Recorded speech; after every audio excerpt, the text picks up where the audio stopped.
오늘은 교회 설립주일로 저희가 지키고 있습니다. 53주년이죠. 저보다도 나이가 많더라고요. 긴 시간 하나님께서 늘 지키시고 인도하심을 우리가 감사하면서 또 앞으로 있을 또 100년을 바라보면서 하나님께서 날마다 우리를 통하여서 많은 일들을, 선한 일들을 이루어 가시기를 함께 소망하며 간구할 수 있기를 바랍니다. 특별히 오늘 지난 20년 교회를 위해서 정말로 모든 것을 다 하셔서 이렇게 쓰셨는데 또 함께 예배로서 함께 하신 우리 원로 목사님께도요 감사를 드리고 그래도 원로 목사님을 위해서도요 늘 함께 기도해 주셨으면 좋겠어요. 자, 오늘 말씀 함께 보시겠습니다. 여러분, 사람이 주님을 믿고 변화되어져 가는 과정을 우리가 성화라고 하죠. 이 성화라고 하는 것은 어느 한순간 되어지는 것이 아니고요. 일평생 되어져 가는 거예요. 그래서 우리가 천국에 가는 그날에 이르기까지 우리는 날마다 성화되어져 가는 것이다 라고 이렇게 이야기를 하는데요. 그런데 사람마다 이 성화의 과정이 다르다고 하는 거예요. 어떤 사람은 그 성화의 과정이 참 빨리 좀 빨리 되어져서 이미 예수 그리스도의 향기를 이 땅 가운데에 날리는 어떤 그러한 삶을 살아가기도 하고 또 어떤 사람들은 여전히 어린아이와 같은 그러한 모습으로서 이 땅을 살아가더라 하는 것이죠. 그래서 우리가 하나님의 사람이라고 한다면 주님을 믿고 거룩하게 세상을 변화시키어 가는 그러한 삶을 살아야 함에도 불구하고 여전히 세상 가운데에서 손가락질 당하고 비난당하는 그러한 삶을 살아가는 사람들도 있더라 하는 것이죠. 여러분 어떻게 생각하세요? 우리가 만약 연약하고 또 여전히 부족하여서 하나님께 어떠한 우리가 하나님의 닮아가는 그러한 삶을 살지 못한다라고 한다면 그것이 과연 하나님께 영광이 되겠습니까? 결코 영광이 되어질 수 없죠. 오히려 하나님의 영광을 가릴 수밖에 없는 어떠한 그러한 일이 되어지는 것입니다. 그렇기 때문에 우리는 날마다 우리의 삶이 변화되어지고 우리가 더욱 하나님의 형상을 닮아가는 어떤 그러한 모습으로서 하나님께 영광이 되어야 할 줄로 믿습니다. 자, 그렇다라고 한다면 오늘 본문 이 고린도 전서에 나오는 이 고린도 교회는 과연 어떠한 교회였느냐?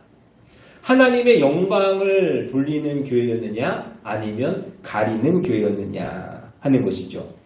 고린도전서 1장 5절부터 7절까지의 말씀에 보면 고린도 교회는 다방면에 언변과 지식이 충만했고 그리스도의 증거가 견고했으며 성령의 은사에 부족함이 없었다라고 이렇게 말씀을 해요. 그러니까 여기까지의 말씀을 참 보면 참 좋은 교회죠. 아름다운 교회예요. 근데 그 이후로부터 시작이 되어지는 말씀들을 보게 되어지면 이 고린도 교회는 참 문제가 많은 교회다. 요즘에 젊은 친구들이 이야기하는 건 뼈를 때린다는 그런 표현을 쓰더라고요. 이 지금 바울이요 고린도 교회를 향하여서 처음에는 칭찬하는 듯 하는 이야기를 하다가 갑자기 돌이키면서 정말 뼈를 때리는 듯한 어떠한 그러한 이야기를 하거든요. 그럼 고린도 교회가 가지고 있는 문제는 뭐냐? 1장에 보니까 파당이 있고 2장 3장에 보니 신령하지 못했다라 이야기하고 5장에는 음행을 이야기하고 6장에서는 교인들끼리 송사가 있음을 이야기하고 또 이어서 6장에서 우리의 몸이 하나님의 성전인 것, 또 7장에서 결혼에 관한 문제를 계속해서 이어서 이야기함을 통하여서 고린도 교회 안에서의 어떤 음행이 있었음을 바라보게 되어지죠. 또 8장에 이르러서는 우상의 제물에 관한 이야기를 하고 또 9장에 이르러서는 사도 바울의 사도권에 관한 이야기를 해요. 바울이 사도가 아니다 하는 그러한 이야기죠. 또 10장에 이르러서는 우상 숭배에 관한 그러한 이야기를 하고 11장에서는 여자의 머리는 남자요 남자의 머리는 그리스도요 그리스도의 머리는 하나님이시라. 한마디로 고린도 교회가 무질서한 교회였다라는 이야기를 합니다. 또 11장 2에서 성만찬에 관한 말씀을 하므로 성만찬에도 문제가 있었음을 이야기하고 또 12장부터 14장까지 무려 3장에 걸쳐서 은사에 관한 이야기를 해요.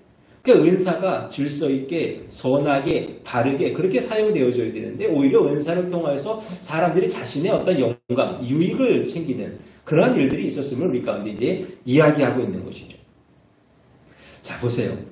지금 제가 한 12가지 정도 되어지는 이야기를 했습니다. 고린도 교회가 가지고 있는 문제들이에요. 그리고 오늘날 우리 교회가 이 땅에 있는 교회들이 가지고 있는 모든 문제들의 총집합이라 해도 과언이 아닐 정도예요. 그렇다면 과연 이 고린도 교회를 통하여서 하나님께서 영광을 받으셨는가? 결코 영광을 받으실 수 없다는 거죠. 그나마 우리가 위안으로 삼을 수 있는 것, 그나마 그래도 하나님의 영광을 생각할 수 있는 것은 뭐냐? 이러한 교회도 하나님이 용납하셨고, 그럼에도 이들을 기다리시면서 돌이키기를 원하셨고, 또 이들을 통하여서 오늘날 고린도서가 쓰여져서 우리가 바라봄의 은혜를 받을 수 있는 것. 어떤 이런 정도. 그만큼 고린도 교회는요, 하나님께 영광을 돌리는 그러한 일을 할 수 없는 교회였다 하는 것이죠. 사랑하는 여러분, 바라긴 우리 세터교회가 언제나 하나님께 영광을 돌리는 그러한 교회가 되기를 원합니다. 이 고린도 교회의 일들, 이 문제들을 바라보면서 우리 안에는 이러한 일이 없고 우리는 그저 하나님께 영광을 돌리는 그 일에 힘써 나아갈 수 있는 우리 세터교회가 되기를 바랍니다.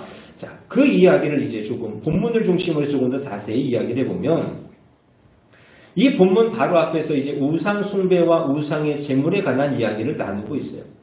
여러분, 우상에게 드려졌던 제물이라고 하는 것이 사실 믿는 자들에게 있어서는 아무런 문제가 되는 것이 아니죠.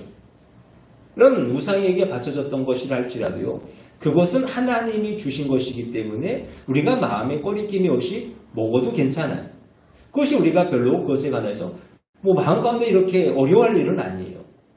그 자체가 죄가 되는 일은 아니라고 하는 거죠. 그런데 문제가, 그 당시에 무슨 문제가 있었냐 하면, 이 우상에게 드려졌던 그 고기를요, 시장에 내다가 파는 거예요. 그럼 사람들이 그것을 사지 않겠습니까? 그걸 사가지고요, 누군가를 초대를 하는 거예요. 예를 들면 이제 사도들을 초대를 하죠. 그럼 사도들이 갑니다. 그러면 그 고기가 어떠한 고기인가 하는 것을 확인할 수가 없잖아요. 이것이 과연 우상에게 바쳐졌던 것인지 드려졌던 것인지, 아니면 이 사람이 새로 준비를 한 건지 도저히 알 수 있는 방법이 없어요. 자, 그럴 때 어떻게 할 것이냐? 이것을 물어볼 것인가? 이게 우상에게 제물로 드려졌던 겁니까? 아닙니까? 왜 물어볼 수는 없다는 거예요. 그럼 어떻게 하냐? 감사함으로 먹으면 아무런 문제가 없다 하는 이야기를 하거든요.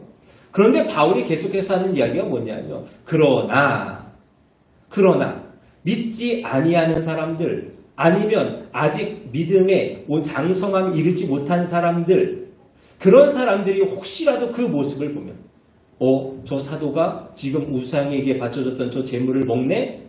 저거 잘못된 것 아닌가? 그래서 마음 가운데 시험이 되어지는 거예요. 그래서 오히려 나도 그냥 편하게 해도 되겠다.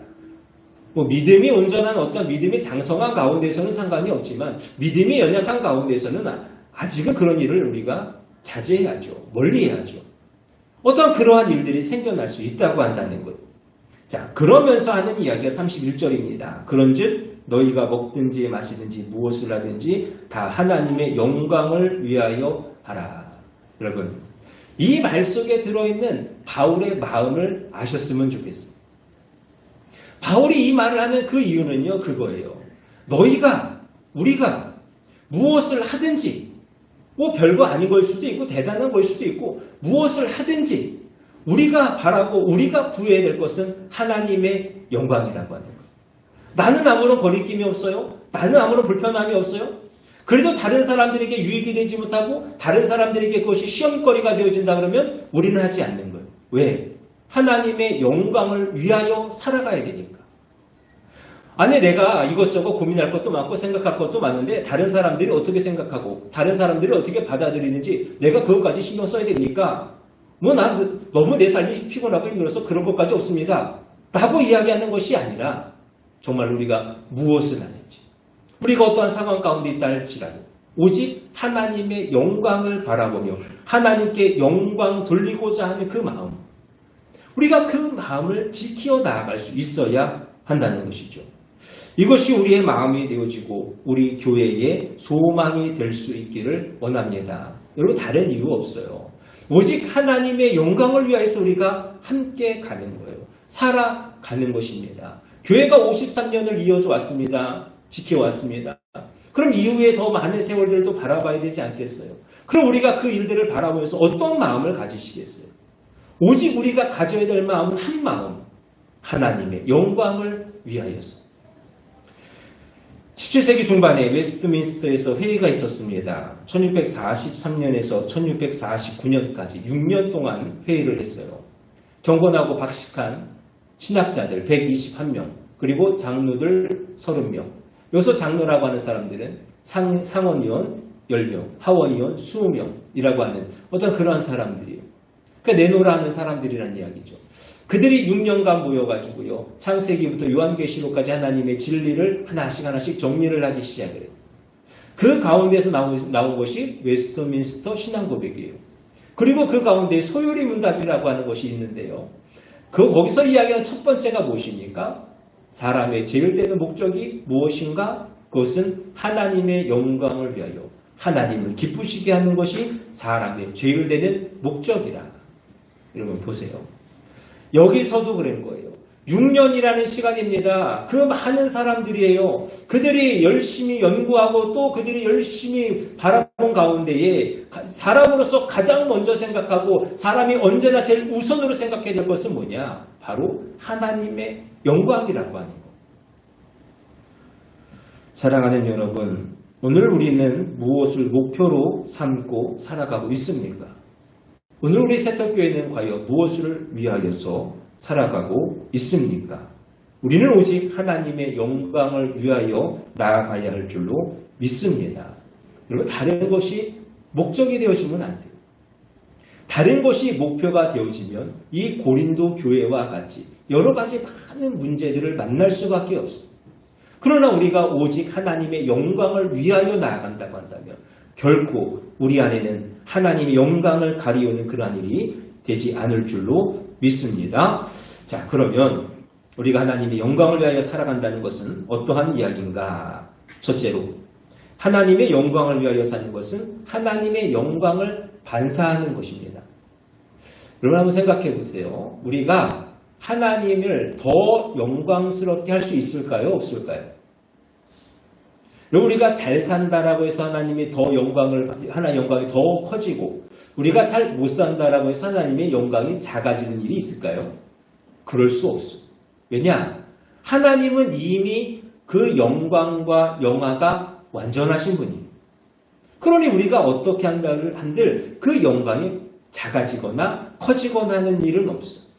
마치 이런 것 같은 거죠. 여러분 태양이 있습니다. 태양이 있어요. 여러분 그 태양을 어떻게 더 뜨겁게 할까요? 어떻게 하면 그 태양이 더 찬란한 빛을 비추게 만들 수 있을까요? 사람으로서 할 수 있는 일이 없다는 거예요. 여러분 그렇다고 또 그 태양의 빛을 우리가 작게 만들겠습니까? 그 태양을 더 차갑게 만들겠어요? 사람으로서는 할 수 있는 일이 없다라고 하는 거예요. 마찬가지. 우리가 하나님의 영광을 향하여서는 할 수 있는 일이 없어요. 다만 태양의 빛이 비추어질 때에 거울을 가져다 대면 어떻게 되죠? 그 빛이 반사가 되어져 가지고 태양빛이 들지 않는 그 그늘진 곳을 환하게 비춰줄 수 있는 거예요. 우리가 하는 일이 그런 거라고 하는 거죠. 우리가 하나님의 영광을 더 많아지게 할 수도 없고 더 작게 만들 수도 없어요. 그저 우리는 그 하나님의 빛을 이 땅 가운데 비추어 나아가는 어떤 그러한 삶이 되어줄 수 있어야 한다는 거예요. 그렇다면 우리가 그 하나님의 영광의 그 빛을 이 땅 가운데 비추기 위해서 반사하기 위해서 우리가 해야 될 일은 뭐겠습니까? 하나님을 대면해야죠. 여러분 하나님을 많이 봐야 되지 않겠습니까? 하나님의 영광을 받으셔야 되지 않겠어요? 그래야 우리가 그 하나님의 빛을 이 땅 가운데에 비추는 거예요. 보세요. 태양은요 발광체라 그래요. 스스로 빛을 발하죠. 반면 달은 어떻습니까? 반사체예요. 스스로 빛을 못 비춰요. 그저 태양이 오는 그 빛을 반사할 뿐이에요. 그러다가 지구라는 게 있잖아요. 그래서 지구가 이렇게 떠오릅니다. 그러나 그럼에도 이 지구가 태양빛을 가리지 못하면 그것은 보름달. 그게 보름달이에요. 그런데 그러다가 지구가 어느 정도 빛을 가리웠어요. 그럼 어떻게 되어지죠? 반달이 되어지기도 하고 초승달이 되어지기도 해요. 무슨 말씀인지 아시겠어요? 그럼 우리가 하나님을 많이 봐야지. 하나님과 많이 교제해야죠. 그래야 우리가 그 하나님의 영광을 받아서 그 영광을 많이 받아서 이 땅 가운데 그 하나님의 영광을 비추어 나아갈 수 있다고 하는 거예요. 우리가 주일날 이렇게 모여서 예배를 드려요. 근데 우리가 이것도 부족하다라고 해서 수요일도 예배를 드립니다. 새벽 예배도 하나님께 드려요. 또 때로는 우리가 저녁에 모여서 기도해도 하죠. 또 여러분들의 개인적인 삶에서도 여전히 경건의 삶을 살아가십니다. 여러분 그 모든 일들이 뭐겠어요? 우리가 하나님을 많이 만나고 하나님과 교제하면서 내가 하나님의 영광을 받는 일이 아니겠어요?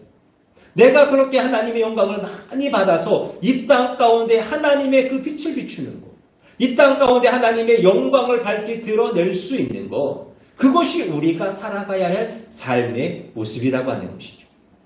바라기는 저와 여러분들 하나님의 빛을 많이 받으시기를 원합니다. 여러분 그 일에 힘쓰세요.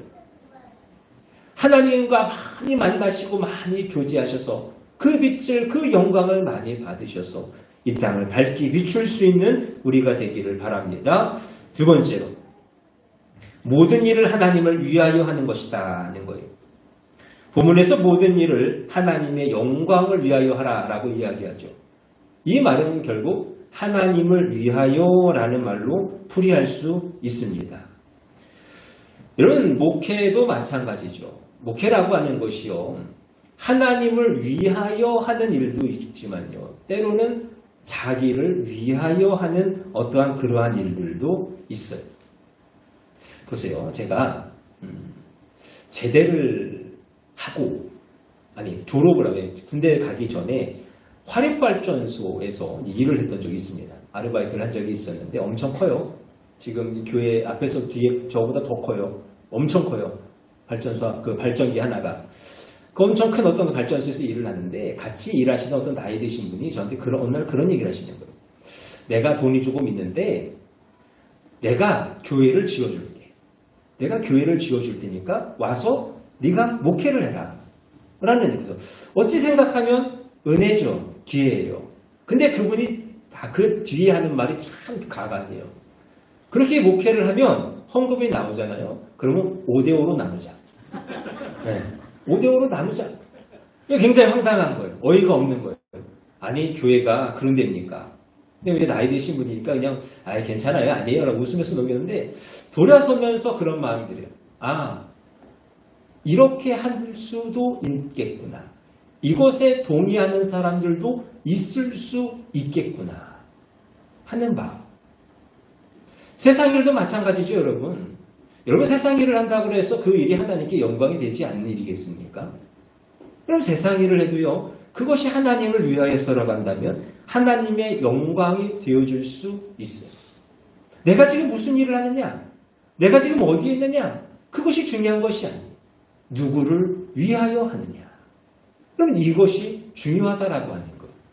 창세기 13장 18절입니다. 이에 아브라함이 장막을 옮겨 헤브론에 있는 마물의 상수리 숲에 이르러 거주하며 거기서 여호와를 위하여 제단을 쌓았더라. 지금 아브라함이요 제단을 쌓았어요. 근데 누구를 위하여 제단을 쌓았습니까? 자기를 위하여 제단 쌓은 거 아니에요. 여러분 제사라고 하는 것이 어떤 자신의 마음의 표현 아니겠어요?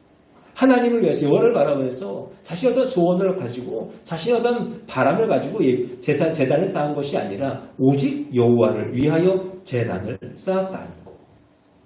여러분 지금 이 시간에도요. 한국교회 많은 교회들이요. 수많은 성도들이요. 예배를 드리고 있습니다. 그 마음이요. 모두가 다 한 마음이겠습니까?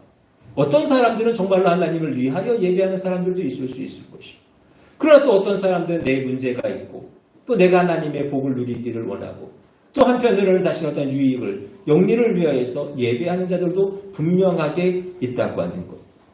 이처럼 같은 예배지만 하나님을 위하여 예배하는 자들이 있을 수 있고 자기를 위하여 예배하는 자들이 분명히 있을 수 있다고 하는 것. 그럴 때 우리는 어떻게 된다고요? 하나님을 위하여 나아가는 저와 여러분들이 되실 수 있기를 바랍니다. 여러분 이럴 때 감사한 것은 뭐냐? 감사한 것은 하나님께서 그러한 자들을 그냥 두지는 않으신다는 거예요. 사람이 대개는요 그렇죠. 자신의 어떤 목적을 가지고 신앙을 갖는 경우들이 많아요. 내가 은혜 받기를 원하고 복을 받기를 원하고 문제가 해결되어지기를 원하고 그런 마음을 가질 때가 참 많이 있어요. 마치 어린아이와 같은 신앙이잖아요. 근데 하나님은요, 그러한 자들을 그냥 두지 않으신다니까요. 사랑하는 자들에게 은혜를 주시는 거예요. 은혜를 주셔서 우리의 삶의 목표가 바뀌어지게 하시고 그 목적이 바뀌어질 수 있도록 은혜를 베풀어 주시는 거예요. 변화시키시고 바꾸어 가시는 거예요. 그래서 이제는 내가 하나님의 영광을 위하여 하나님을 위하여 예배하며 이 땅을 살아가리라 하는 그 마음을 주신다는 거예요. 그렇게 여러분 무엇을 사모하셔야겠습니까? 하나님의 은혜를 늘 사모하셔야 돼요. 그럼 늘 하나님의 은혜 사모하셔야 돼요. 단지 내가 문제가 해결되어지고 내가 복을 받는 거 여러분 그것도 필요하죠. 그러나 진정한 하나님의 은혜는 뭐냐? 나로 하여금 더 온전하게 하시는 거예요. 나로 하여금 더 장성하게 만드시는 거예요. 그 은혜가 우리 가운데 있어야 돼요. 우리 새벽교회 안에 있어야 돼요. 그래야 여러분 세월이 지나도 시간이 많이 지나가도요. 우리 마음이 우리의 믿음이 흔들리지 않아요. 그래서 교회를 떠나는 그런 안타까움의 일이 있지 않다는 거예요. 여러분 하나님의 은혜를 받은 사람은요. 언젠가는 돌아옵니다. 믿으시죠? 그럼 돌아오는 거예요. 하나님의 그 은혜를 어떻게 잊어버립니까? 그 은혜 안에서 어떻게 벗어납니까? 은혜가 있을 때 하나님 앞으로 다시금 돌아오는 역사가 일어나더라 하는 거예요. 사도 바울은 이야기합니다. 내가 나 된 것은 하나님의 은혜로 된 것이다. 내가 먹든지 마시든지 무엇을 하든지 다 하나님의 영광을 위하여 살아갈 수 있는 것, 그것은 하나님의 은혜로 되어진 것이라. 여러분에게 이 은혜가 있기를 원합니다. 그래서 우리가 다 함께 고백했으면 좋겠어요. 우리가 하나님의 영광을 위하여 살아가며 그 하나님의 은혜로 말미암아 내가 정말 하나님 바라보고 하나님 위해서 예배하고 하나님 위하여서 이 땅을 살아가는 그런 자가 되어질 수 있는 결단이 저와 여러분 가운데 있기를 바랍니다. 마지막으로 하나님의 영광은 범사에 나타나는 것입니다. 여러분 우리가 하나님께 영광을 돌리는 것은 언제가 되어질까요? 우리가 예배하는 가운데 하나님께 영광을 돌리고 그리고 이제 집에 돌아가서 직장 생활을 하고 가정 생활을 하고 그렇게 되어지면 하나님께 영광을 돌리는 그 일이 되지 않을까요? 오늘 본문 말씀 먹든지 마시든지 라고 이야기합니다. 그럼 먹는 일, 마시는 일 어려운 일입니까? 어려운 일이 아니에요. 일상적으로 일어나는 일이에요. 즉 우리가 하나님께 영광 돌리는 것은요. 일상생활에서 되어줄 수 있어야 한다는 거예요. 사람들이 흔히 생각하기에 목사쯤 되면 하나님께 큰 영광을 돌리고 선교사가 되어지면 더 큰 영광을 돌리고 하는 어떤 그런 생각들을 좀 하시는 것 같아요. 그래서 저는 그냥 교회 다닐 뿐이죠. 제가 그런 일을 하겠습니다. 그게 아니라는 거예요. 하나님께 영광 돌리는 일은요. 우리가 어디에 있든지 무엇을 하든지 그 자리에서 영광 돌리는 거예요. 우리 한국교회가 가지고 있는 안타까움 중에 하나가 이거죠. 굉장히 이분법적인 삶이 교회 안과 밖이 참 다르다고 하는 거예요. 조금 두려운, 좀 걱정하는 마음을 가지고 말씀을 드릴게요. 전에 한번 말씀드렸나 모르겠네요. 만약에 들으시고 마음 가운데 부담이 있으시면 그 부담을 떨쳐내시고 혹시라도 도전이 되신다면 은혜를 여기시고 힘써 살아가셨으면 좋겠다 싶고요. 제가 전에 이제 인천에서 이제 사역을 하는 가운데 하루는 이제 청년 아이들과 제가 청년부를 맡고 있었는데 청년 아이들과 이야기를 나눴어요. 근데 그 아이들이 그러더라고요. 지난주에 예배를 마치고 저희가 그 뒤에 식당가를 놀러 갔어요.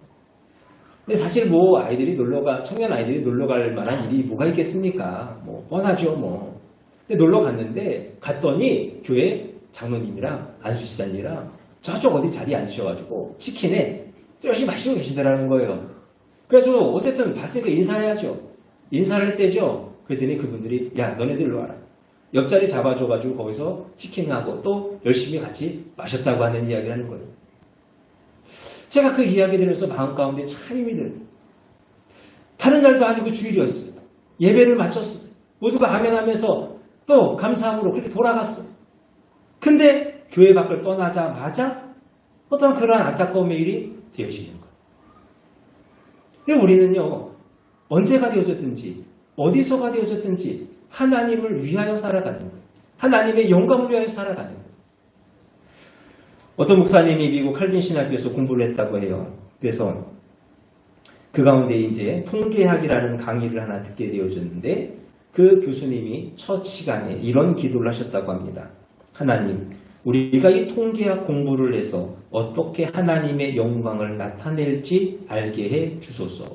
여러분, 통계학이라고 하는 것은 일반 학문이에요. 전혀 신학이라는 관계가 없는 것입니다. 그런데 그 가운데에서도 어떻게 해야 하나님의 영광을 나타낼 것인가를 찾아가는 거예요.